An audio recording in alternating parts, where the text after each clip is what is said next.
आदरणीय महेंद्र पांडे जी, आदरणीय श्री आमोद गुप्ता जी, श्री राकेश श्रीवास्तव जी, श्री राजशेखर जी और उपस्थित सभी इकोनॉमिक सेल में जिनकी प्रतिभा का उपयोग करके हमारी भविष्य की नीतियाँ कैसी हो इसके लिए विचार करने वाले सभी विद्वान भाई और बहनों, सबसे पहले मैं आयोजक को धन्यवाद दूंगा क्योंकि हमारे देश में विचार भिन्नता का प्रॉब्लम नहीं है, हमारे देश में विचार शून्यता का प्रॉब्लम है।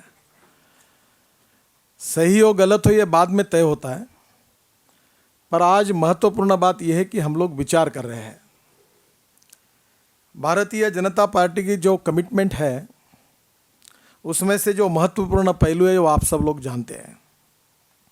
सबसे पहली बात है कि हम नेशनलिस्ट पार्टी है। राष्ट्रवाद और राष्ट्र की सर्वांगीण उन्नति और विकास यही हमारा आत्मा है और राष्ट्र सर्वोपरि है।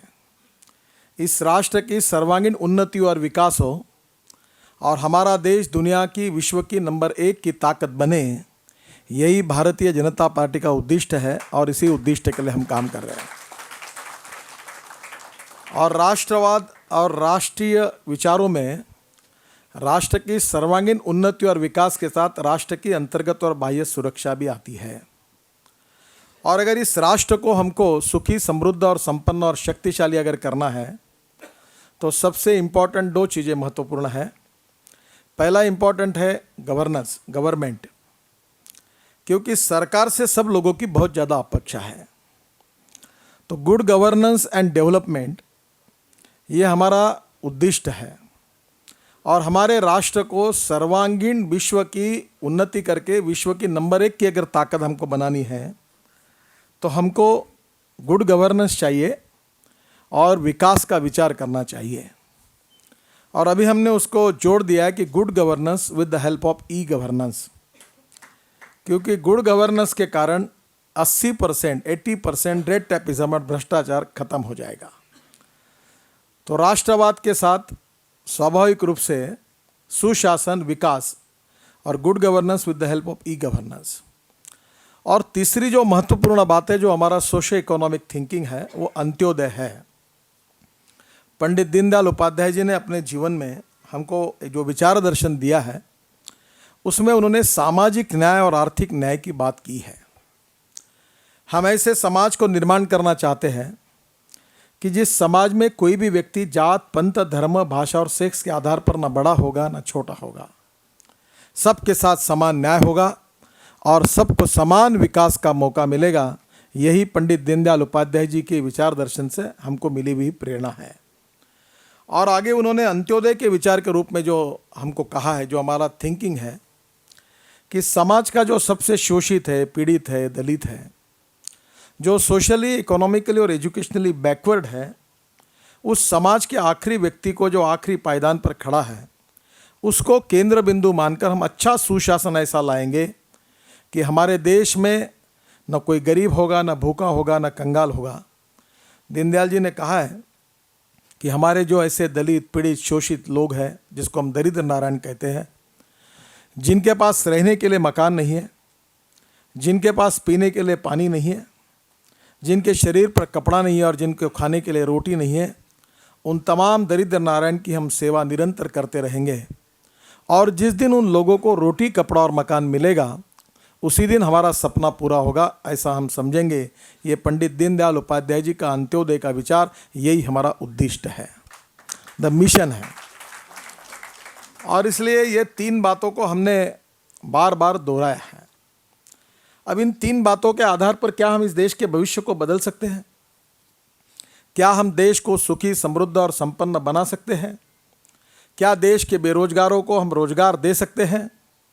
क्या आर्थिक भाषा में हम देश का जीडीपी 12% के ऊपर ले जा सकते हैं? क्या हम हमारा एग्रीकल्चर ग्रोथ रेट 10% से ऊपर ले जा सकते हैं? जो देश के इकोनॉमिक पैरामीटर्स है, जो एक सुखी, समृद्ध और संपन्न राष्ट्र के लिए होते, क्या हमारे देश में वो क्षमता है? इसका पहला उत्तर है कि हमारे देश में क्षमता है। हम इस देश को सुखी, समृद्ध, संपन्न और शक्तिशाली बना सकते हैं। इकोनॉमिक पैरामीटर्स के आधार पर पूरे विश्व में नंबर 1 की ताकत बनाने की क्षमता हमारे देश में है और हम बना सकते हैं। और ये बनाने की ताकत अगर किसी पार्टी में है तो उसका नाम केवल एंड केवल भारतीय जनता पार्टी है। हम ही बदल सकते हैं।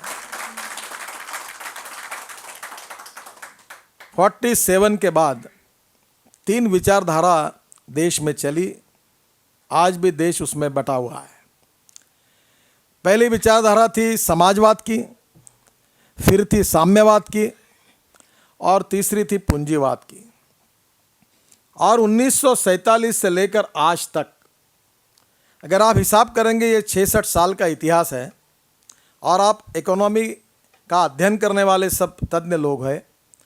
आप मुझे बताइए, क्या इस विचार के आधार पर जो भी कुछ, मैं किसी विचार का विरोध नहीं कर रहा हूँ और ना मैं उसमें अड़कना चाहता हूँ, पर क्या इस देश में इस बातों पर विचार करके देश का कल्याण हुआ है? आज उसकी स्थितियाँ क्या है? गरीब और गरीब होते जा रहा है, धनवान और धनवान होते जा रहे हैं, गाँव के लोग किसान आत्महत्या कर रहे हैं, बेरोजगारों को रोजगार नहीं है, गांव की कलाएं समाप्त हो रही हैं और एक प्रकार से गांव से लोग गांवों को छोड़कर शहर की तरफ आ रहे हैं। इंडिया अलग है। इंडिया के लोग दिल्ली और मुंबई में बसते हैं और भारत के लोग गांवों में बसते हैं। गांव के लोगों के लिए लाइट नहीं है, पीने के लिए पानी नहीं है। लाखों डॉक्टर्स लोगों की प्रैक्टिस केवल इसलिए चलती है कि जो पानी हम पीते वो भी शुद्ध और स्वच्छ जल नहीं दे सकते। इसके कारण लोग बीमार हो गए हैं। ये देश की अवस्था है। मैल न्यूट्रिशन के कारण हमारे देश में ट्राइबल सेक्टर में बड़े प्रमाण पर बच्चे मर जाते हैं। और जिन महिलाओं को बच्चे होते हैं उनकी भी हालत ऐसी है कि उनका वजन कई 30 किलो और 35 किलो तक पहुंच गया है। न प्रोटीन्स मिलते हैं, ना बच्चे कैसे होते और कैसे मरते। ये तो कहानी बहुत ही दर्दनाक है। हिंदुस्तान की कहानी कुछ अलग है और इंडिया की कहानी कुछ अलग है। मैं डिफ्रेंशिएट नहीं करना चाहता, पर जो ग्राउंड रियलिटी है उसको समझने के लिए मैं आपको ये बात बता रहा हूँ। वर्ल्ड में क्या हुआ है? क्या वर्ल्ड में, विश्व में समाजवाद, साम्यवाद और पूंजीवाद तीनों विचार के आधार पर कोई सक्सेस स्टोरी बनी है? मैं हंगेरी गया था और जब हंगेरी में जाने के बाद एक गार्डन में गया था तो वहाँ कम से कम 10-12 प्रतिमाएं एक जगह लाकर ऐसे चौक में रखी थी गार्डन में। उसमें कम्युनिस्ट विचारधारा के जो स्टॉलवर्स थे, मार्क्स लेनिन से लेकर सबकी प्रतिमाएं उखाड़ उखाड़ कर उस गार्डन में, बुडापेस्ट करके गाँव है उसमें, एक गार्डन में रखी गई थी। और हंगेरी के लोग बोलते हैं कि पूरे यूरोप में हमारा इतना नुकसान हो गया, हम इतने बर्बाद हो गए क्योंकि उन्होंने रशिया की कॉपी की। पूंजीवाद का सबसे बड़ा उदाहरण अमेरिका है। अमेरिका की हालत क्या हुई ये भी आपको पता है। और समाजवाद कहते हुए पंडित जवाहरलाल नेहरू ने रशिया से झुकता हुआ इकोनॉमिक मॉडल अपने देश के लिए स्वीकार किया। 1947 में नेहरू जी भी कहते थे हम गरीबी हटाएंगे, फिर इंदिरा जी भी कहती थी गरीबी हटाओ, फिर राजीव गांधी कहते थे गरीबी हटाओ, फिर राहुल गांधी कहते, सोनिया गांधी कहती है गरीबी हटाओ, अब पंडित जी का पोता और इंदिरा जी का नातू भी कहता है गरीबी हटाओ। किसकी गरीबी हटी है? अगर हम अर्थशास्त्रीय दृष्टिकोण से इस बात को जांच कर कहेंगे तो ये तीनों विचारों के आधार पर हम सुखी, समृद्ध और संपन्न शक्तिशाली हिंदुस्तान का मॉडल तैयार नहीं कर सके। उल्टी आज स्थिति ऐसी है कि देश में भुखमरी, बेरोजगारी और बढ़ी है। भारत ने विश्व रिकॉर्ड किया है और भारत में अगर कोई ओलंपिक होगा और उसमें जो गेम्स जैसे रहते हैं वैसे एक स्पर्धा अगर रखी कि विश्व में सबसे ज़्यादा इन्फ्लेशन, महंगाई का रेट कौन से देश में है, तो इस गोल्ड मेडल लेने का मान सोनिया गांधी और मनमोहन सिंह के सिवा दूसरे किसी को नहीं मिल सकता। हमारा इन्फ्लेशन का रेट 18% तक गया। Indonesia, Malaysia, China, Singapore, Canada, America सब जगह 4% से नीचे इन्फ्लेशन है। विश्व में सबसे ज़्यादा इन्फ्लेशन कौन सा है? तो हिंदुस्तान। हमारे अर्थशास्त्री प्रधानमंत्री ने हमको कहा कि पूरे दुनिया में इन्फ्लेशन है। जब मैंने एक इकोनॉमिक के अच्छे अभ्यासक को पूछा कि ये वर्ल्ड में क्या स्थिति है, तो उसने मुझे डाटा निकाल के दिया। तब मेरे ध्यान में आया कि 4% से ज़्यादा कहीं इन्फ्लेशन नहीं है। ये वर्ल्ड फिनोमेना नहीं है।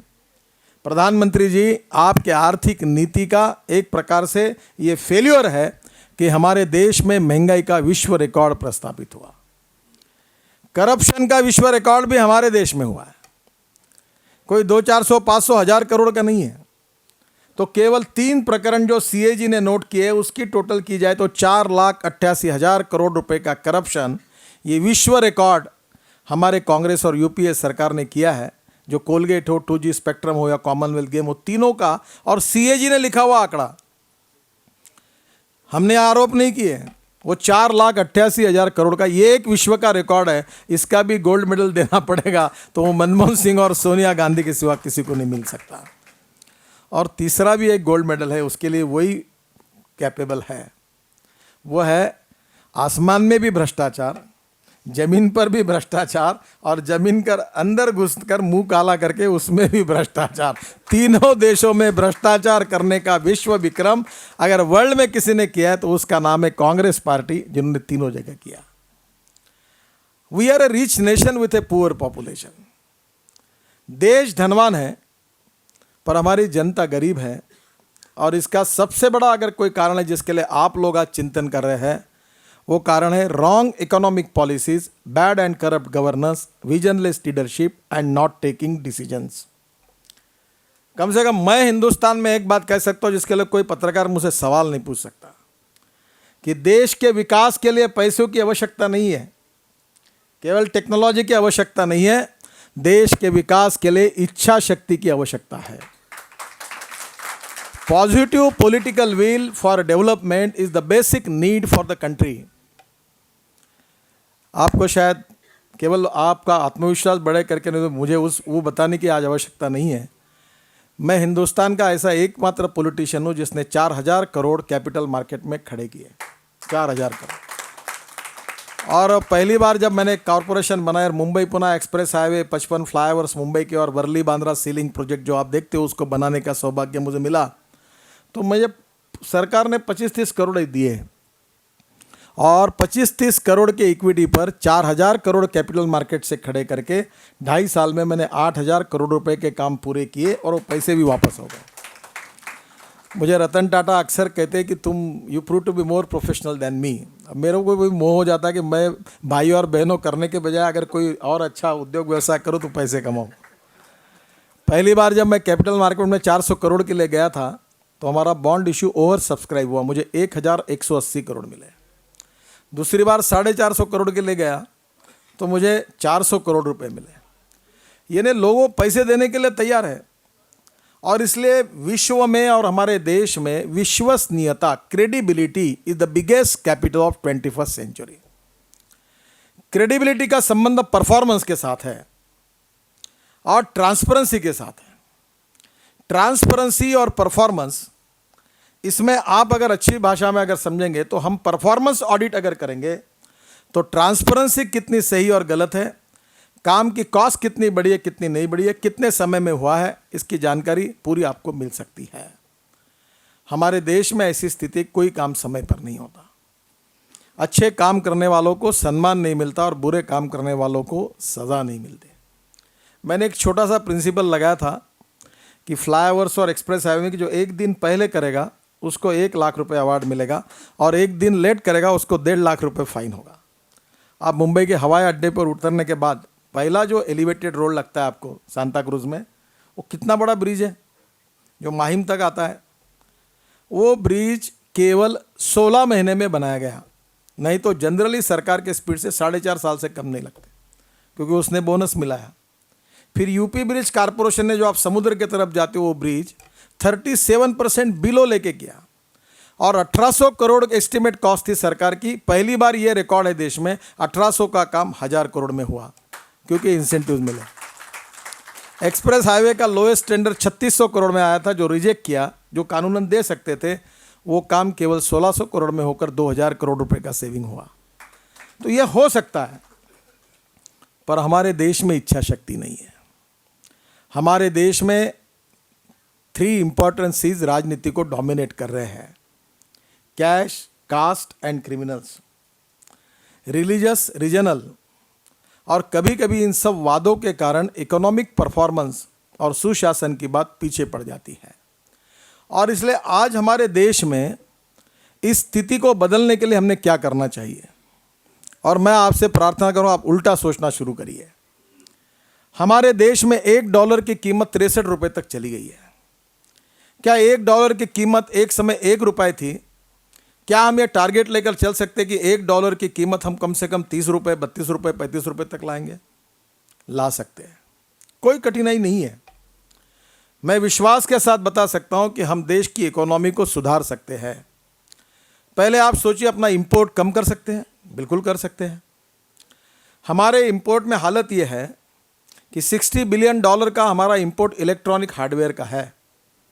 मेरे समझ में नहीं आता, मैंने परसों नॉस्कॉम के चेयरमैन और वो लोगों के साथ मैं बैठा था, क्या हमारे देश में ऐसी नीति नहीं बनाई जा सकती कि $60 बिलियन का जो इलेक्ट्रॉनिक का इंपोर्ट है हार्डवेयर का, क्या उसमें हम ऐसी नीति बनाएंगे कि हमारे देश में इंपोर्ट होने के बजाय ये तो हम बचाएंगे और उल्टा देश से $60 बिलियन का हम एक्सपोर्ट करके हमारे लोगों को रोजगार देंगे। कोई कठिनाई नहीं है। आज समय की कमी है, विजन डॉक्यूमेंट में हमने सब बातों का अध्ययन किया है। मैं विश्वास के साथ बताना चाहता हूँ, एक कैबिनेट में पॉलिसी क्लियर करेंगे तो 6 महीने के अंदर इंपोर्ट खत्म हो जाएगा और हमारा देश एक्सपोर्ट करने के लाइन में आएगा, कोई कुछ निर्णय करने के बाद। क्योंकि ये इसके लिए कोई सोचता ही नहीं।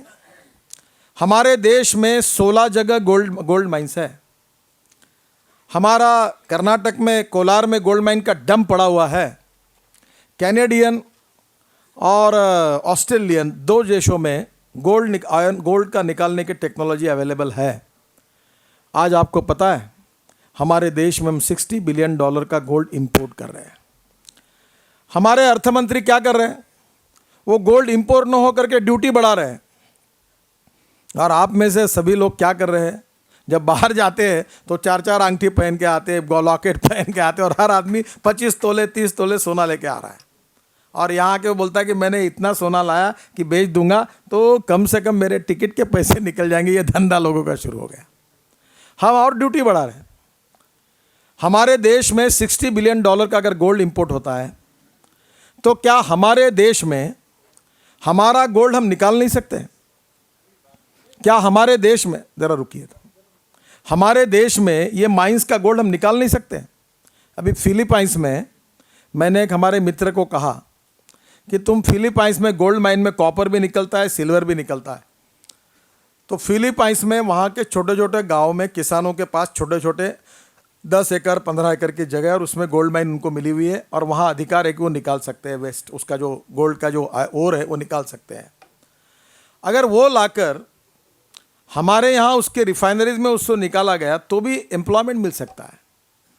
पर हमारी नीति ऐसी है कि हम गोल्ड इंपोर्ट कर रहे हैं $60 बिलियन का। हमारे देश में आशिया में सबसे ज़्यादा कोयला है और हम लोग $20 बिलियन का कोल इंपोर्ट कर रहे हैं। पावर सेक्टर में, मैं नागपुर से हूँ, हमारे विदर्भ में ही 20,000 करोड़ के पावर सेक्टर के प्रोजेक्ट बंद पड़े हुए हैं, एनपीए के ऊपर चले गए। और देश में 4,75,000 करोड़ का एनपीए हुआ है पावर सेक्टर का। पूरा पावर सेक्टर चौपट हो गया है। आज हमारे देश में हालत ये बनी है, दिल्ली की चर्चा होती है। आपको पता है दिल्ली की सरकार ने ही पीपीए किया है। एक पावर जो है वो 80 पैसे यूनिट में मिलती है शासन की, 80 मेगावाट 70 मेगावाट उनको, और एक पावर एनटीपीसी से 12 रुपये पर यूनिट मिलती है। यानी एक 80 पैसा यूनिट की पावर और 12 रुपये यूनिट की पावर, इतना परचेसिंग में फ़र्क है। मध्य प्रदेश की सरकार ने शासन में प्रोजेक्ट शुरू किया 8,000 मेगावाट का, उनको ₹1.19 के भाव से 800 मेगावाट पावर मिल रही है, ₹1.19 के भाव से। दिल्ली की सरकार अगर सब्सिडी देकर पावर सस्ती करने के बजाय अगर पीठ पर कोल माइंस की जगह पर जहां पानी और कोले वहां अगर power project, thermal power project डालती तो शायद ₹1.5 यूनिट के भाव से अगर 3,000-4,000 मेगावाट पावर मिलती और वो अगर दिल्ली को मिलती तो पावर के रेट आधे हो सकते थे, कोई कठिन नहीं। पर हमारे देश में स्थिति यह है कि आज हमारे देश में कोल होने के बाद भी हम $20 बिलियन का कोल इंपोर्ट कर रहे हैं। हमारे देश में वेस्टलैंड पड़ी हुई है, डेजर्ट है। वहाँ की परिस्थिति ऐसी है कि हमारे यहाँ 60,000 करोड़ रुपए का एडिबल ऑयल हम इंपोर्ट करते हैं। क्या हमारे देश में वहाँ हम ऑयल सीड लगा नहीं सकते? पाम ऑयल के लिए हमारे देश के कुछ लोग मलेशिया में जाकर 30,000 एकड़ 40,000 एकड़ जगह लेकर पाम ट्री लगा रहे हैं। मैं इसराइल में, मैं खेती में काम करता हूँ, मैं हमारे किसानों को लेकर इसराइल में गया था। उनने राजस्थान में एक्सपेरिमेंट किए हैं कि डेजर्ट में पाम ट्री लगाकर, और वेस्टलैंड इतनी पड़ी हुई है खाली, कुछ नहीं, एक भी पेड़ नहीं है, जुड़पी जंगल के नाम से लिखी हुई है, उसका उपयोग अगर एडिबल ऑयल सीड के लिए करते तो कितना बड़ा ऑयल हमको मिल सकता है। पर आज हम 60,000 करोड़ का ऑयल, हम एडिबल ऑयल इंपोर्ट कर रहे हैं। हमारे देश में 6 लाख करोड़ का पेट्रोल, डीजल और गैस हम इंपोर्ट कर रहे हैं। अभी आज जिनका मैंने सत्कार किया, ONGC के टेक्निकल डायरेक्टर, मैंने उनको कहा कि आप हमको बताइए कि हमारे देश में कितनी जगह गैस और पेट्रोल, डीजल और क्रूड ऑयल के डिपॉजिट्स हैं, कितने जगह फुल कैपेसिटी से हम निकाल रहे हैं, और जगह है, आप देखिए आसाम में मैं गया था, डिब्रूगढ़ के पास, तो कुएं से गैस जल रहा था। तो मैंने कहा ये गैस पाइपलाइन में डालकर घरों में नहीं दिया जा सकता? आज अनेक जगह पर, मणिपुर में, आसाम में, नॉर्थ ईस्ट में गैस है, पेट्रोल है, पर हमारे पास हम ला नहीं सकते हैं, और हम लोग इंपोर्ट कर रहे हैं, और अरब कंट्रीज़ को हमारे पैसे भेज रहे हैं, और उसके बदले में हम आतंकवाद हमारे देश में इंपोर्ट कर रहे हैं। ये जो पेट्रो डॉलर है, इसके प्रॉफिट का उपयोग एक्सट्रीमिस्ट ऑर्गेनाइजेशन को फाइनेंसिंग करने के लिए होता है, जो फिनेटिक है, और वो हमारे देश में आतंकवाद को और आतंकवादियों को इंपोर्ट कर रहे हैं। 6 लाख करोड़ का इंपोर्ट है। और इसलिए हमारी पहली सोच ये है कि हम लोग इंपोर्ट जो हो रहा है उसको हम कम कैसे करें। दूसरी सोच ये कि क्या हमको हमारे देश में फॉरेन डायरेक्ट इन्वेस्टमेंट आना बंद हुआ है।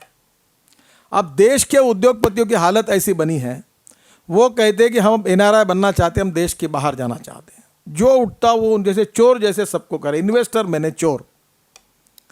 अगर इस देश के लोग, अगर बहुत से लोग, तो लंदन में एक स्ट्रीट है जहाँ इंडियन एम्बेसी है, वहाँ बहुत से लोग NRI बन गए और देश के बाहर जा रहे हैं। हमारे यहाँ एक इंडस्ट्रिस्ट थे बड़े, उनको मैंने हाथ जोड़कर कहा कि हमारे किसान आत्महत्या करें, हमारा कॉटन ट्रैक है, आप एक टेक्सटाइल का जोन यहाँ तैयार करिए। बहुत पीछे पड़ के हाथ जोड़कर तैयार किया, बेचारे तैयार हुए। 1000 करोड़ की इन्वेस्टमेंट करने के लिए मैं चाहता था कि हमारे के किसानों के कपास को अच्छी कीमत मिले और 5-1 हज़ार लड़कों को रोज़गार मिले। और जब एक दिन उनको कोई कोल माइन, उनके स्टील प्रोजेक्ट के लिए रिकमेंड की गई थी, उनको रोज़ CBI डायरेक्टर बुलाते थे, 4 घंटा बिठाते थे, पैसे लेते थे। तंग आ गए, एक दिन मेरे घर पर आए, मुझे हिंदुस्तान में कोई काम शुरू नहीं करना है, अब मैं केनिया में जा रहा हूँ, वहाँ करो, नितिन जी मुझे माफ़ करिए। वो भाग गए। इस देश में कोई काम करो करके नहीं बोलता, जो बोलता काम बंद करो, पहले बंद करो। गलती से कोई माइन मिल गई तो पहले इन्वायरमेंट वाले खुद जाते बंद करो। उन्होंने क्लियर किया तो हाई कोर्ट स्टे देता है, हाई कोर्ट ने स्टे दी तो सुप्रीम कोर्ट स्टे देता है, उसने कुछ ऑर्डर दिया तो CBI रोक देता है, CBI ने रोक दिया तो और कोई जनता आंदोलन करती है। तो काम करने का इन्वायरमेंट ही नहीं। इसका मतलब गलत काम नहीं होना चाहिए, मैं नहीं कह रहा हूँ कि गलत काम होना चाहिए। 2-2 साल हमारे इन्वायरमेंट और फॉरेस्ट मिनिस्ट्री में हमको क्लियरेंस नहीं मिलता, कहाँ से इन्वेस्टमेंट आएगी। जापान के पूर्व प्रधानमंत्री और उनके साथ कुछ लोग मुझे मिले थे। जापान में और कोरिया में बैंक में डिपॉजिट करने के ऊपर बैच कटता है, बैच मिलता नहीं, बैच देना पड़ता है। तब मैंने उनको कहा कि आप हमको हेजिंग करके लॉन्ग टर्म पर अगर बड़े प्रमाण पर पैसा दे सकते हो तो हिंदुस्तान में बहुत पोटेंशियल है। बोले हम देना चाहते हैं। अब मुझे पता नहीं, पर 2% पर अगर 5 लाख 6 लाख करोड़ अगर मिलेंगे, और उसमें लो कॉस्ट हाउसिंग है, रिवर कनेक्टिविटी है, इरिगेशन है, जो बेसिक इंफ्रास्ट्रक्चर है, उसके लिए अगर अभी इन्वेस्टमेंट खर्चा करेंगे तो देश की कितनी प्रगति और कितना विकास हो सकता है। पर हमारे देश में आज डेवलपमेंट का एटमॉस्फेयर नहीं है। कांग्रेस सरकार ने देश का बैंड बाजा बजाया और नेहरूयन इकोनॉमी ने देश को बर्बाद कर दिया है। और इसलिए इसका ऑप्शन यही है कि स्वदेशी और स्वावलंबन का विचार जो है उसका हम उपयोग करें। हमने विजन डॉक्यूमेंट में गंगा पर भी चैप्टर लिखा है और गाय पर भी लिखा है। एक गाय, एक नीम का झाड़ और एक परिवार इकोनॉमी चल सकती है। और इसलिए मैं आपको आह्वान करूंगा कि हमको थोड़ा रूरल सेक्टर में रिसर्च करना चाहिए। आप सब लोग बाल काटते हैं, आजकल महिला भी काटती है और लोग भी काटते हैं। हमारे यहाँ Mahatma Gandhi science research institute है वर्धा में, वहाँ मैं गया था। और जो बाल कटते हैं उससे उन्होंने एमिनो एसिड बनाया। तो मैंने हमारे गारमेंट क्षेत्र में कहा कि ये बाल इकट्ठा करो, 200-300 लड़कों को रोजगार मिल गया और उन्होंने एमिनो एसिड बनाया। मल्टीनेशनल कंपनी का, एग्रीकल्चर में बहुत इंपॉर्टेंट है वो केमिकल एमिनो एसिड। तो अब जो 450 लीटर का, तो वो 25 रुपये लीटर में मिला, और वो एमिनो एसिड अब किसान यूज़ कर रहे हैं। तो हमारे रिसर्च के आधार पर अगर हम उपयोग करेंगे तो हमारे गांव में ऐसे अनेक चीज़ें हैं जो हम लोग यशस्वी रूप से कर सकते हैं। मैं कभी ये बात नहीं कहता कि ओल्ड इज गोल्ड, और मैं मानता भी नहीं कि कोई गाय है उनके लिए हम लोग, भाई श्रद्धा तो है हमारे मन में, पर आपको मैं बताता हूँ, मैं गोमूत्र की कैप्सूल बनी है, पीताम्बरी करके ठाणा में एक हमारे कार्यकर्ता उनने बनाई है, और मैं सुबह 2 और शाम को 2 लेता हूँ। मेरे पैरों पर सूजन रहती थी और पैर में दर्द होता था। अब 3 महीने हो गए, मेरा दर्द चला गया और सूजन चली गई। मैं हवा की बात नहीं करता हूँ, मैं प्रूवन ट्रैक की केवल बात कर रहा हूँ। और इसलिए हमारे देश में जो देशी गायों की नस्ल है, हम ऐसे 1000 प्रकल्प खड़े करेंगे कि हमारे देश के जो बुल है, साहीवाल है, गिर है, और देशी गाय जो 5 लीटर वाली है, 2 लीटर वाली है, उसमें हम ऐसे बुल को इंजेक्ट करेंगे उसका कि जिसमें से जिसकी माँ का दूध 20 लीटर था, 15 लीटर था। हमारे यहाँ 1 लाख गाय यहाँ है, राजस्थान में एक प्रकल्प चल रहा है उनके पास, पथमेड़ा, वो सीमेंस उनके पास है। और देशी गाय को अगर हमने सही दिया तो 2 लीटर की गाय से जो गोरी तैयार होगी, हम 8 लीटर, 10 लीटर, 12 लीटर, 15 लीटर की अगर करेंगे तो हमारे यहाँ गोवर्धन करके मिल्क मिलता है मुंबई में। उनका एक ये है, आपको पता है क्या भाव से मिल्क बेचता है गोवर्धन? 80 रुपये लीटर। और वो शॉर्टेज है मुंबई के मलबा हिल एरिया में, उनके पास 1000 गाय का फार्म है, जो मुंबई वाले उनको पता होगा। वो बिल्कुल hygienic, health point of view स्वच्छ, बिल्कुल प्योर गाय का दूध, 1000 उसका 80 रुपये लीटर भाव है। कुछ उत्तर प्रदेश में कुछ लोग गाय का घी तैयार करते हैं, 1-1 टन, 1.5 टन, 2-2 टन घी रोज का बनाते हैं। उनके पास वेटिंग ऑर्डर है। हमारे यहाँ विनोबा भावे जी के आश्रम में एक बिस्किट मिलता है, वो गोरस, उसमें हनी है, गाय का दूध है, गाय का घी है, और वो बिस्किट बनाई इतना टेस्टी है कि वो 4 बजे 5 बजे जितना बनाते उतना ख़त्म हो जाता है। तो मेडिकल कॉलेज में वहाँ विद्यार्थिनी थी नॉर्वे की, और वो मुझे मिली। तो एयरपोर्ट पे तो मैंने देखा उसके पास वो बिस्किट का ये था, 4-5 उसकी पैकिंग थे। तो नागपुर एयरपोर्ट पर मिली तो मैंने कहा ये क्या, कहाँ से ले जा रहे हो? बोले ये गोरस है। वो फॉरेन लेके जा रही थी। अगर अच्छी क्वालिटी है तो हम उसको कर सकते हैं, इसलिए ओल्ड इज गोल्ड मुझे नहीं कहना है, पर जो गोल्ड है उसको स्वीकार करेंगे।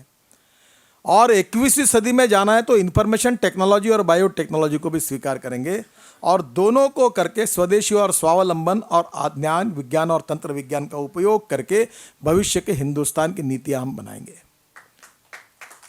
और मुझे लगता है कि ये हम ही बना सकते हैं, कोई बात कठिन नहीं है।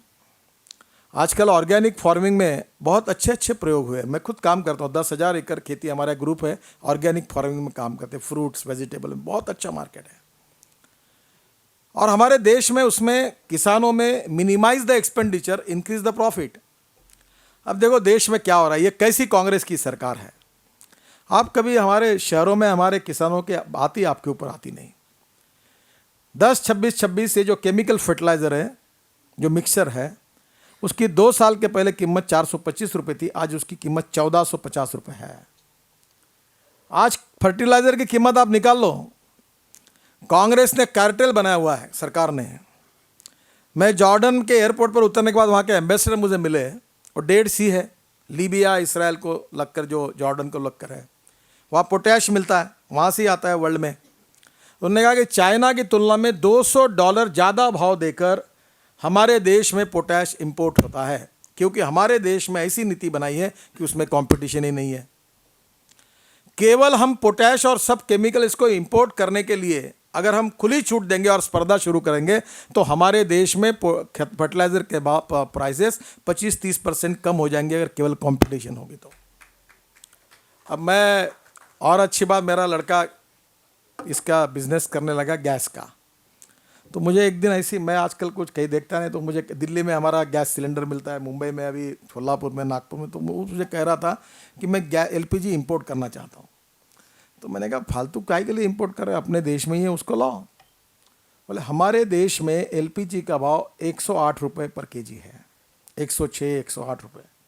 और दुबई में एक टोटल कल के कंपनी, बोले उनसे मैंने बात की है, वो 49 रुपीज़ केजी में दहेज में ला के दे रहे। बोले मेरे समझ में नहीं आया कि LPG पर सब्सिडी क्यों दी जाती है। अगर LPG इंपोर्ट करने के लिए अगर खुली छूट दी जाए तो मैं आपको बताता हूं, सब्सिडी न देते हुए भी उससे कम प्राइस में LPG सिलेंडर देश के लोगों को मिल सकता है।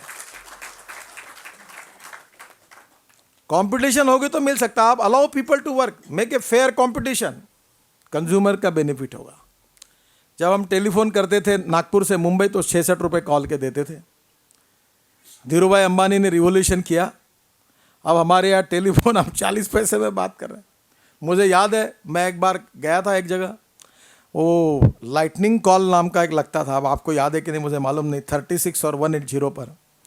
तो हम एक जगह गए, अरे यार एक काम करो, बोले क्या, वो टेलीफोन एक्सचेंज में जरा पहचान निकालो। बोले क्यों, अर्जेंट कॉल करना है। हाँ, मैं, उसने दूसरे को फ़ोन किया, तीसरे को किया, फिर साहब से मिला और उसने हमको अर्जेंट 15 मिनट के अंदर लाइटनिंग कॉल लगा दिया। तो मेरे मित्रों ने कहा यार गडकरी जी की बहुत बड़ी पहुंच है। ये लाइटनिंग कॉल लगाने के लिए ये सिफारिश लगती थी। कंपटीशन हुई, अब 40 पैसे में बात होती है। मैं, नरेश गोयल मेरे पास आए थे कुछ दिन पहले जेट एयरवेज के, तो मैं कह रहा था मैं एक सपना देख रहा हूँ नरेश जी। बोले क्या? बोले आप, ऐसा है कि मैं एयरपोर्ट पे जेट एयरवेज के 10 लड़के खड़े हैं, इंडिगो के खड़े हैं, वो कह रहा है मुंबई 5000, वो बोल रहा है 4500, वो बोल रहा है 4000, और मैं सस्ता टिकट खरीद के प्लेन में जाके बैठूंगा। हमारे देश के राष्ट्रपति प्रणब मुखर्जी के घर पर मैं कुछ दिन पहले गया था, तो उन्होंने मुझे याद किया, नितिन मुझे वो बात याद है कि मैं जब फाइनेंस मिनिस्टर था तुम मेरे घर पर आए थे और तुमने मुझे कहा था कि इंडिगो अपना किंगफिशर को बचाओ। तो मैंने आपको पूछा था कि आप क्यों बोल रहे हैं, आपका क्या संबंध है? तो मैंने उनको कहा देखो सर, किंगफिशर को बचाएंगे तो बीजेपी का 25 लाख रुपए का फ़ायदा होगा। बोले इसका क्या संबंध है? मैं बोला हमारे जो कार्यकर्ता, जो कार्यालय से हम टिकटें निकलते हैं, ये जिस दिन इसका किंगफिशर का फ्लाइट कैंसिल होता है उस दिन तुरंत 2000-3000 से जेट एयरवेज का रेट तुरंत बढ़ जाता है। अगर यहाँ स्पर्धा रही, कंपटीशन रही, तो हम लोग सस्ते में जाएंगे। एक समय हम लोग 12,000 का टिकट निकालते थे, अब 3,500 में जाने लगते। और कंपटीशन होने दो, उनकी वायबिलिटी वो देखें, आपको क्या करना है? 10 कंपनियां आने दो, रोड पे खड़े होने दो, let there be a competition, उसकी वायबिलिटी उनको ढूंढना है। More competition, more benefit to the consumer. और हम गरीब के लिए कमिटेड है। बहुत अच्छा हुआ, आप कितने टीवी के चैनल खोले, एक विरोध में लिखता है तो 4 लोग फेवर में लिखते हैं, अपना महत्व बढ़ा। वो इंटरव्यू के लिए हमारे पीछे चलते, दो इंटरव्यू। अगर एक ही होती तो हम उनको पैर जोड़ते रहते हैं, हमारा इंटरव्यू लो। और अभी उनको भी है, एक ने दिखाना शुरू किया, 9 टीवी देखते बैठता है उनका मेन एडिटर, किसने क्या शुरू किया, जो शुरू किया तो लगा बटन, वो लगा न्यूज। कंपटीशन, टीआरपी किसकी ज्यादा है? More competition, more benefit to the consumer is the basic principle of the economy. और हमारे देश में हमने नहीं होने दिया, और इसलिए हम ऐसी नीतियां बनाएंगे जो ट्रांसपेरेंट होगी। मैं ज़्यादा बोलना नहीं चाहता, एक विषय मेरे पास है, उसको मैं पार्टी के अध्यक्षों को सबमिट करने के बाद बोलूँगा। हमने कुछ कहा नहीं तो हमारे नाम पर चिपका देते हैं, rationalisation and simplification of tax system. और मैं आपको विश्वास के साथ कह सकता हूं कि हम ऐसी टैक्स सिस्टम लाएंगे कि जिससे 25% महंगाई कम होगी, 100% ट्रांसपेरेंसी होगी। 34 टैक्सेस लगते हैं, उसमें से ज़्यादा टैक्सेस अबॉलिश करेंगे। परमिट लाइसेंस राज समाप्त करेंगे। बैंक का इंटरेस्ट कम होगा, महंगाई कम होगी, भ्रष्टाचार खत्म होगा और काले धन करने की आवश्यकता ही नहीं पड़ेगी, और देश का रेवेन्यू 25-40% से बढ़ेगा।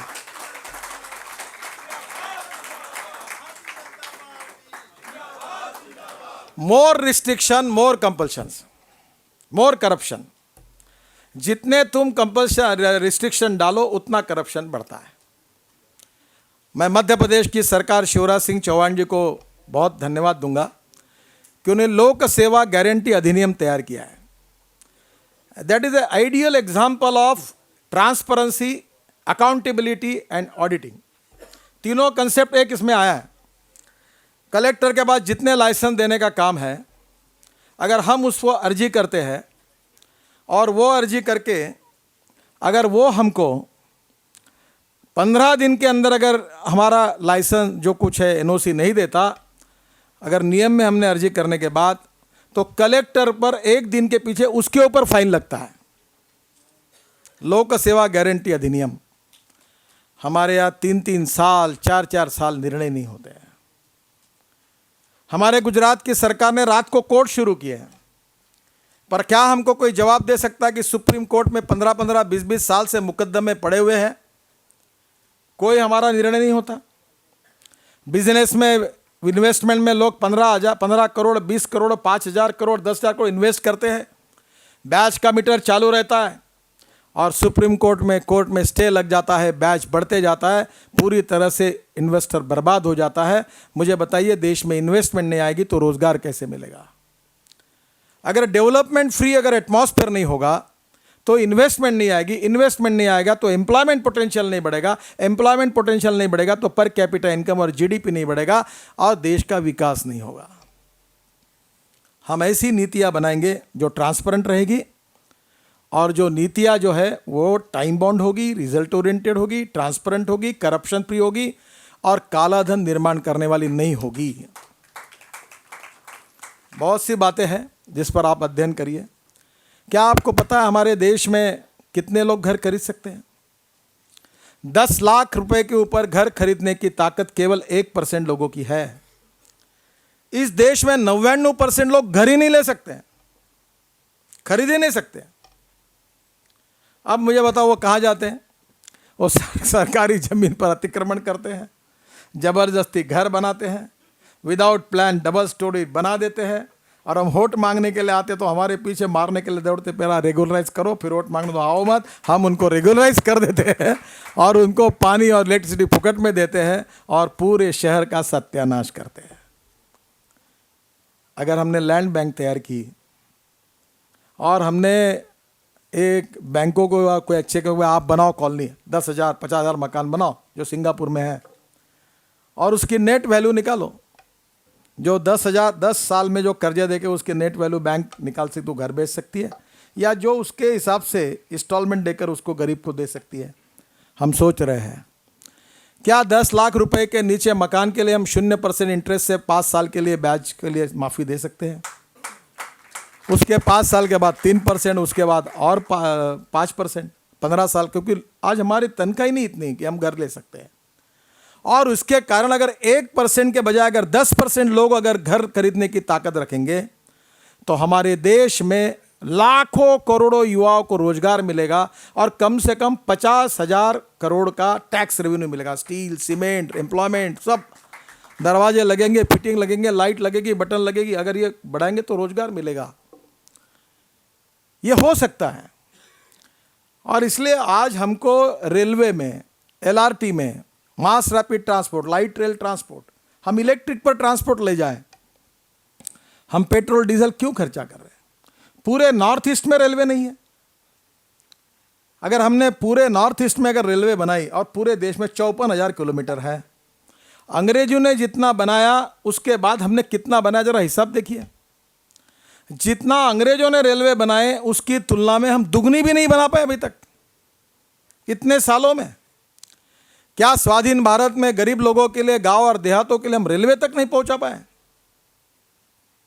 आप मुझे बताइए, अगर रेलवे बढ़ेगी तो रेलवे से ट्रांसपोर्ट होगा, ट्रांसपोर्ट कॉस्ट कम होगी, डीजल कम चलेगा और हमारा इंपोर्ट बचेगा। पर हमने ऐसी नीति बनाई कि हमारे उत्तर प्रदेश में, केवल उत्तर प्रदेश में जनरेटर चलाकर डीजल फूकने का काम है, उसमें से 6,000 करोड़ रुपए का डीजल केवल उत्तर प्रदेश में जलता है। बिजली नहीं है।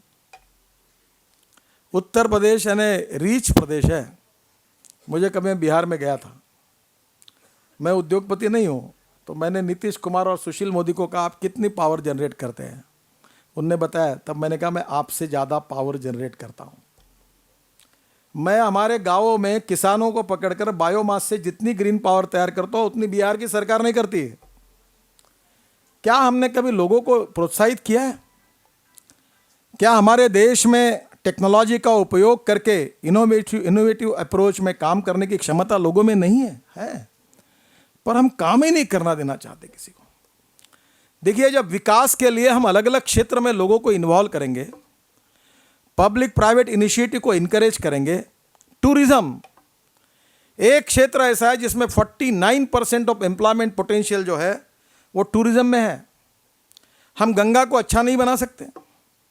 हमारे मध्य प्रदेश की सरकार है, परसों मैं अडवाणी जी के साथ कार्यक्रम के लिए गया था, सुषमा जी और हम तीनों साथ में थे, और मेरा बड़ा ड्रीम प्रोजेक्ट था। शिवराज जी मुझे कहा आपके कारण इतना मेरा आपको आना ही पड़ेगा, तो मैं गया था। मुझे बहुत खुशी हुई, आंखों में आंसू आए कि नर्मदा का पानी शिप्रा में जोड़ा गया।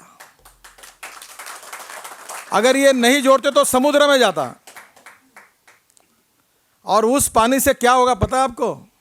3000 गांवों में पीने का पानी का प्रश्न सॉल्व हो गया, 76 शहरों का पानी का प्रॉब्लम सॉल्व हो गया, और 16 लाख हेक्टर किसानों की जमीन पानी के नीचे आएगी। मालवा क्षेत्र की, रतलाम और पूरा वो एरिया जो है मालवा जिसको कहते हैं, पानी मिलेगा। ऐसे 5 नदियों को जोड़ने का काम किया है। आपको पता है हमारे देश में बरसात का जितना पानी आता है उतना 60% समुद्र में चला जाता है। इसराइल में 6 इंच पानी बरता है, एक बूंद वो समुद्र में नहीं जाने देते हैं। हमारे एक इंजीनियर ने काम किया, मैं भी वाटर कंजर्वेशन में काम करता हूँ, उसने एक छोटी सी बात कही कि दौड़ने वाले पानी को चलने के लिए लगाओ, चलने वाले पानी को रोकने के लिए लगाओ, और रोके हुए पानी को ज़मीन को कहो पीने के लिए लगाओ, आपका प्रॉब्लम सॉल्व हो जाएगा। और मैं कभी आप में से किसी को टाइम मिलेगा तो आप आइए। गोपाल आए थे, अपने गए अभी, ये देखने के लिए आए थे। हमने हमारे यहाँ नाला 9 किलोमीटर का 10 फीट का था, वो 30 फीट का किया, और जो 15 फुट खोलता वो 35-40 फुट नीचे गए। और जियोलॉजी के हिसाब से जो ज़मीन का स्टार्टा था, कुछ पानी पीने वाला है, कुछ कंक्रीट जैसा है। पानी पीने वाला स्टार्टा लगा, उसको कंक्रीट डाल दिया, और कंक्रीट डाल के उसमें पानी नीचे जाने लगा। 2 साल में 450 फीट जो पानी गया था वो 100-125 फीट पर आया। गाँवों में 24 घंटे पानी मिलने लगा। मैं पहली बार उस गांव में गया था, लोगों के शरीर पर कपड़े नहीं थे। अब 40 मोटरसाइकिल आई है, 3 गाड़ी आई है, 3 क्रॉप लेते हैं। गांव की गरीबी हट गई। ट्राइबल जिला तामसवाड़ा करके उसका नाम है, तामसवाड़ा। अब मैं 85 चेक डैम बना रहा हूँ हमारे योजना के द्वारा, सरकार की मदद से। नरेंद्र मोदी जी ने गुजरात में 5 लाख चेक डैम बनाए से, 5 लाख। मैं महाराष्ट्र से हूँ, महाराष्ट्र का एग्रीकल्चर ग्रोथ रेट सबसे ज़्यादा था। ये विद्वान लोग बोलते कोई भी आए तो ऐसे ही है, सभी भ्रष्ट है, सभी नालायक है, ये कुछ पार्टी अनार की तरफ देश को लेके जा रही है, ये सब ऐसे ही है। आपको पता है कि मध्य प्रदेश का एग्रीकल्चर ग्रोथ रेट 18.90 है। मध्य प्रदेश का एग्रीकल्चर ग्रोथ 18.90, गुजरात का एग्रीकल्चर ग्रोथ रेट 11.50, और देश का एग्रीकल्चर ग्रोथ रेट 4%। और मैं महाराष्ट्र से आया हूँ, हमारा एग्रीकल्चर ग्रोथ -2। क्या ये गवर्नेंस का नमूना नहीं है? Per capita income, GDP, health services, किसी भी economic parameter, happy human index, living standards, living index आप निकालो। बीजेपी शासित राज्यों के इकोनॉमिक पैरामीटर्स और कांग्रेस शासित राज्यों के इकोनॉमिक पैरामीटर्स तैयार करो।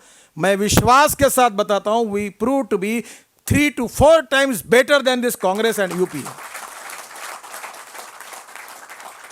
ये बात अलग है कि मैं कहता हूं कि हमको इससे और आगे जाना है, हमको इकोनॉमी को और सुधारना है।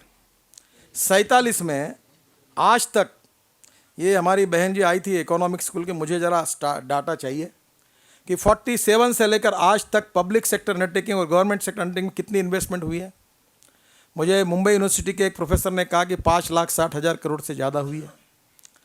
90% इन्वेस्टमेंट खत्म हो गई, वाइप आउट हो गई। क्या इस देश में बिजली खर्चा कर, जब रिलायंस की बिजली अगर 1 रुपया 19 पैसे के भाव से मिलती है, हमको कोई लेना, बिजली बिजली होती है, तो हम लोग स्टेट गवर्नमेंट की बिजली 4 रुपये 50 पैसे के भाव से क्यों लें? इस दिल्ली में 90 पैसे के भाव से शासन की बिजली आ रही है, 70 पैसे के 80 पैसे के भाव से 90 मेगावाट बिजली आती है। अगर यही दिल्ली की सरकार अगर 5-10 साल पहले एक कोल माइन लेकर पीठ पर अगर पावर प्रोजेक्ट डालती तो आज यहाँ बिजली अगर ₹1.25 में मिलती तो दिल्ली के लोगों को गवर्नमेंट के फंड से सब्सिडी देके बिजली देने की जरूरत नहीं पड़ती, वैसे बिजली सस्ते में मिलती। ये हो सकता है और इसलिए आज हम लोग गांव को इंपॉर्टेंस देंगे। मैंने प्रधानमंत्री ग्राम सड़क योजना बनाई थी, अटल जी ने मुझे मौका दिया था। तब 2 योजनाएं बनाने पटवा जी ने मुझे लेकर आए थे दिल्ली, तब मैं मंत्री था।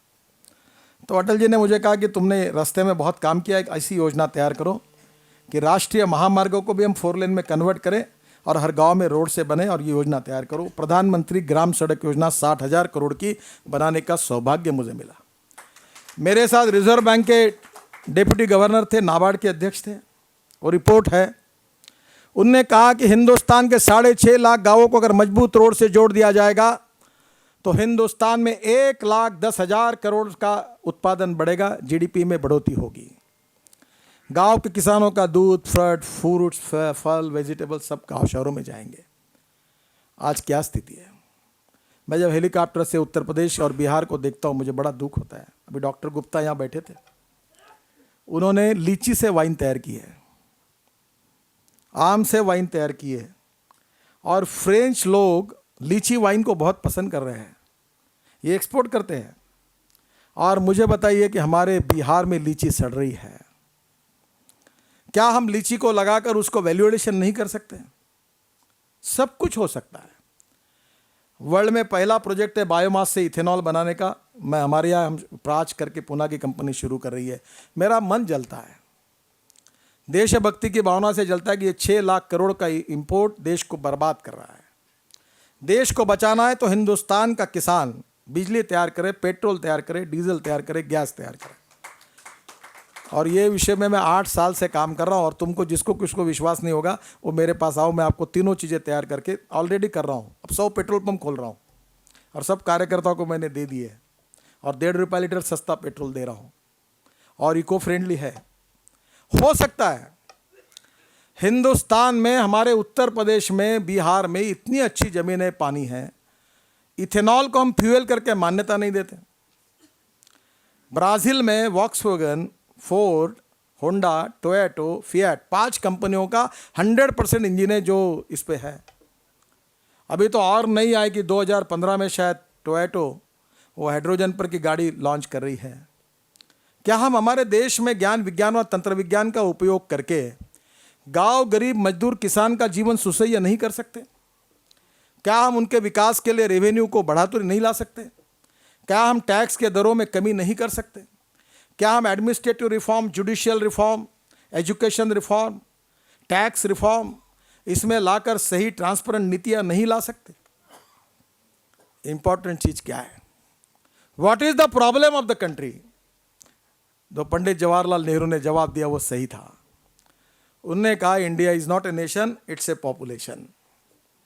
और आगे उन्होंने कहा था कि इस देश में जितने व्यक्ति है उतने सवाल हैं, और अगर हम हमारे मूल्याधिष्ठित शिक्षा पद्धति से और मूल्याधिष्ठित पारिवारिक पद्धति से हमारे युवाओं को, हमारे नागरिकों को सुसंस्कारित करेंगे, देश और समाज के प्रति दायित्व का बोध देंगे, राष्ट्रभक्ति के संस्कार करेंगे, और ज्ञान विज्ञान और तंत्र विज्ञान का उपयोग हमको समाज के लिए और गरीब के लिए करना ऐसी प्रेरणा देंगे, तो वी कैन मेक मिरेकल्स।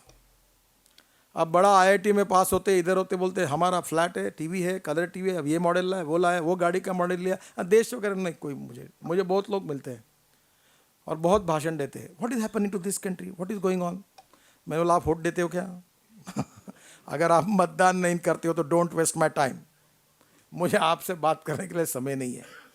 झुकी झोपड़ी में गरीब लोग 80% वोटिंग करते हैं, और जो डॉक्टर, इंजीनियर, चार्टर अकाउंटेंट है वहाँ 50% वोटिंग होता है। कहाँ अवेयरनेस क्यों नहीं है? वो किसको वोट दे ये प्रश्न नहीं है। जो संवेदनशीलता है जो देश, गरीब और उस व्यक्ति के बीच में होनी चाहिए, उसका अभाव है। करप्शन इसलिए हो रहा है, देखो, no philosophy can be taught to empty stomach, Vivekananda ji ने कहा है। पर ईमानदारी के मार्ग से आदमी बड़ा नहीं हो सकता? हो सकता है, कोई कठिनाई नहीं है। पर उसके ऊपर अगर अच्छे संस्कार होंगे तो ही वो अच्छा नागरिक बनेगा, और अच्छे नागरिक बनेंगे तो अच्छे एमएलए एमपी बनेंगे, अच्छे एमएलए एमपी बनेंगे तो अच्छे मिनिस्टर बनेंगे। और इसलिए मैं भारतीय जनता पार्टी के कार्यकर्ता के रूप में जो कुछ हमको पढ़ाया गया है उसके आधार पर एक बात आपको बताना चाहता हूँ कि सवाल ये नहीं है कि देश का प्रधानमंत्री कौन हो, ये तो जरूरी है, हमारी इच्छा है कि नरेंद्र मोदी देश के प्रधानमंत्री बने। ये भी महत्वपूर्ण सवाल उतना नहीं है कि देश में एमपी कौन बनेगा, मंत्री कौन बनेगा। इस देश का सबसे बड़ा सवाल है कि हमारा देश बचेगा या नहीं बचेगा। अगर आप चार्टर अकाउंटेंट है, अर्थशास्त्र जानते हो, तो बैंड बाजा बज गया है, पूरा बैंड बाजा बजाया। चिदम्बरम जी, मनमोहन सिंह जी ने मिल मिलकर ऐसा बाजा बजाया कि पूरा सत्यानाश करके रखा है। सुरक्षा के बारे में यही है, पशुपति से तिरुपति तक red carpet area, left wing Maoist उन्होंने वहां अपना कंट्रोल किया है। सीमाएं असुरक्षित है, आतंकवाद और आतंकवादियों का तुष्टीकरण हो रहा है, और अनेक शहर आतंकवादियों के अड्डे बने हुए हैं। मुझे बताइए, हम में से कोई मंत्री बने या एमपी बने या और कुछ बने, इससे ज़्यादा क्या हमारा देश नहीं बचे? और इसलिए हम देशभक्ति का, राष्ट्रभक्ति का और राष्ट्रवाद का विचार लेकर चल रहे हैं। आज समय की कमी है, पर मैं आपसे आह्वान करूंगा, क्योंकि मैंने अपना काम लगभग पूरा किया है, पर ये एक कंटिन्यूअस प्रोसेस है। मैं 8 तारीख को इंडिया विजन 2025 एक बड़ा 450-500 पेज का डॉक्यूमेंट अध्यक्ष जी को सौंपने वाला हूँ। पर मैं ये दावा नहीं करता कि हमारे बीच में सब आ गया। जब वो ओपन करेंगे तो आपके सामने आएगा।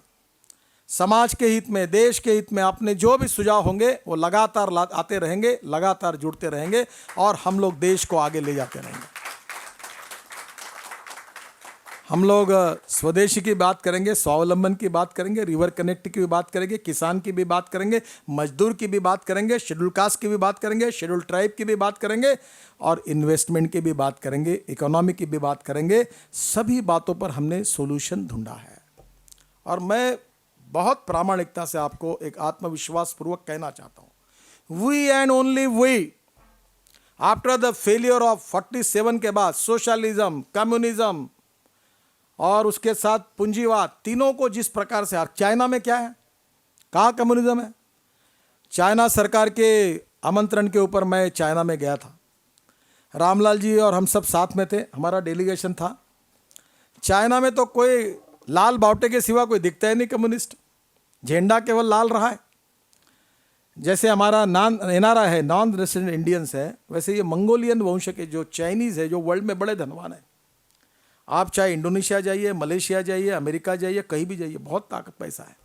अमेरिका में जू लोगों के पास पैसा, और दूसरा ये जो नॉन रेसिडेंशियल चाइनीज़ मंगोलियन जो उनके पास है। इतना इन्वेस्टमेंट आया, और चाइना ने जो नीति स्वीकार की, आज स्थिति ऐसी, उनकी प्रोडक्शन कॉस्ट कम हो गई। चाइना में ₹1.25 यूनिट पावर मिलती है, हिंदुस्तान में ₹6.5 ₹7 यूनिट पावर मिलती है। कहाँ से वाइबिलिटी आएगी? हमारे जितने आयरन ओर की माइने हम सब बंद कर रहे हैं। हम उस पर वैल्यू, अभी ये आपको पता है कि हमारी गोवा की सरकार में एक डैम पड़ा हुआ है, वो बरसात में पानी लाकर पूरा पानी नदियों को पोल्यूटेड कर रहा है, पर matter is stayed by the Supreme Court. कुछ नहीं करो, वो अगर बेचा गया कोई लेने वाला नहीं। अगर हिंदुस्तान में टेक्नोलॉजी लाओ तो उससे आयरन निकल सकता है, नहीं तो एक्सपोर्ट करो, तो 7,000 करोड़ रुपए का रेवेन्यू केवल गोवा सरकार को मिल सकता है, पर हमने बंद कर दिया।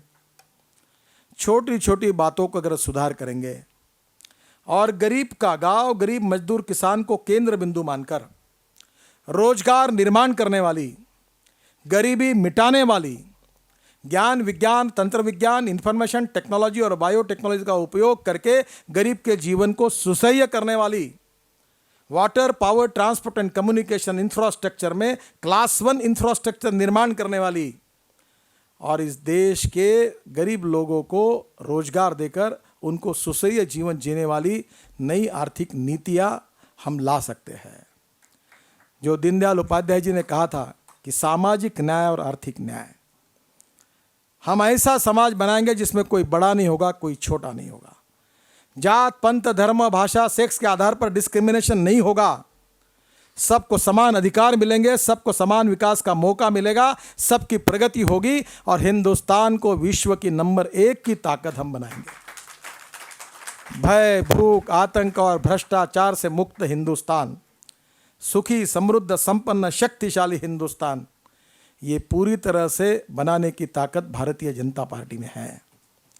जो नीतियां हमको मिली है, जो राष्ट्रवाद का विचार हमारी प्रेरणा है, जो सुशासन और विकास की हमारी संकल्पना है और जो अंत्योदय का हमारा उद्दिष्ट है, जो सोशो इकोनॉमिक थिंकिंग है, उसको आधार पर ज्ञान, विज्ञान, तंत्र विज्ञान, इंफॉर्मेशन टेक्नोलॉजी एंड बायोटेक्नोलॉजी का उपयोग करके हम दुनिया में हिंदुस्तान को नंबर 1 की ताकत बनाने का सपना केवल सपना नहीं है, हमें प्रत्यक्ष रूप से पूरा कर सकते हैं। ये ताकत भारतीय जनता पार्टी में है। अटल बिहारी वाजपेयी जी की सरकार थी, एनडीए का शासन था। निकालो इकोनॉमिक पैरामीटर्स, एक दिन में 23 किलोमीटर रोड बनते, अब कितना हो गया? एक दिन में 3 किलोमीटर रोड बन रहे हैं। क्यों नहीं इंफ्रास्ट्रक्चर बन रहा है? बहनों और भाइयों, सब कुछ हो सकता है। मैं बहुत बार ये कहता हूँ कि if there is a will there is a way, and if there is no will there is only survey, discussion, seminar, committee, sub committee and research group.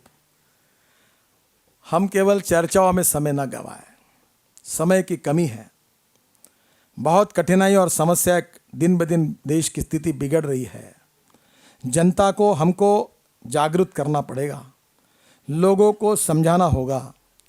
Education of masses बहुत इंपॉर्टेंट है। देश में गरीबी क्यों है? कांग्रेस के कारण है। देश में भ्रष्टाचार क्यों है? कांग्रेस के कारण है। देश में किसान आत्महत्या क्यों कर रहे हैं? कांग्रेस के नीतियों के कारण है। देश में बेरोजगारों को रोजगार क्यों नहीं है? कांग्रेस के नीति के कारण है। देश में इंडस्ट्री का बैंड बाजा क्यों बज रहा है? कांग्रेस के कारण है। कांग्रेस नाम का कैंसर जब देश से निकल नहीं जाएगा, तब तक इस देश का भविष्य और इस देश की तकदीर, भविष्य नहीं बदल सकता। मैं विचारों की बात कर रहा हूं, मैं नेताओं की बात नहीं कर रहा हूं, क्योंकि विचारों की मतभिन्नता है। कोई व्यक्तिगत विरोध से मैं नहीं कह रहा हूं। और हम ऐसी नीति बनाएंगे कि इस देश को दुनिया की सबसे बड़ी ताकत बनाएंगे। और इसीलिए एक फिलोसोफर ने कहा कि पर्स एंड पर्सन, पैसा और पर्सन में पर्सन श्रेष्ठ है, व्यक्ति श्रेष्ठ है। पर्सन एंड पार्टी, इसमें पार्टी श्रेष्ठ है। और पार्टी एंड फिलॉसफी में फिलॉसफी यानी सिद्धांत और विचार श्रेष्ठ है। अगर हम सही रूप से काम करेंगे तो आपकी भी चिंता मत करिए। देखो, मैं जीवन भर किसी का कटआउट मैंने लगाने में लगाता नहीं। मैंने किसी को पुष्पगुच्छ दिया नहीं और बायोडाटा लेके किसी नेता के कभी घर गया नहीं हूँ। मैं पब्लिक से भी चुन कर आऊँगा, लोगों का भी प्रेम मिला और मैं सबसे कम उम्र का पार्टी का अध्यक्ष बना हूँ।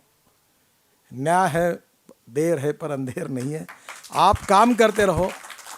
और जैसे अर्जुन को दिखता था, एक आग दिखती थी, ऑफिस की आग दिखती है, वैसे देश की तरफ देखिए, देश के विकास की तरफ देखिए। और देश में गांव, गरीब, मजदूर, किसान का विकास करने के लिए कौन सी नीति है, उसके तरफ देखिए। उसको अमल करने की ताकत लगाइए। और गुड गवर्नेंस, सुशासन के द्वारा गरीबी, भुखमरी, बेरोजगारी, महंगाई हम हटाएंगे। मैं विश्वास के साथ बता रहा हूं आपको कि हम 25% से महंगाई कम करके दिखाएंगे, 25% से, केवल नीतियां ठीक रहे तो। और यही पूरा करने के लिए हमको लोगों को जगाना होगा। जो समझदार है वो अच्छे हैं, जो नहीं समझे हैं उनके पास पहुंचना होगा, सच्चाई को बताना होगा, देश के लिए जगाना होगा, भ्रष्टाचार को मिटाना है, महंगाई को हटाना है और भाजपा को लाना है। यही आत्मविश्वास के साथ आप जाइए। धन्यवाद।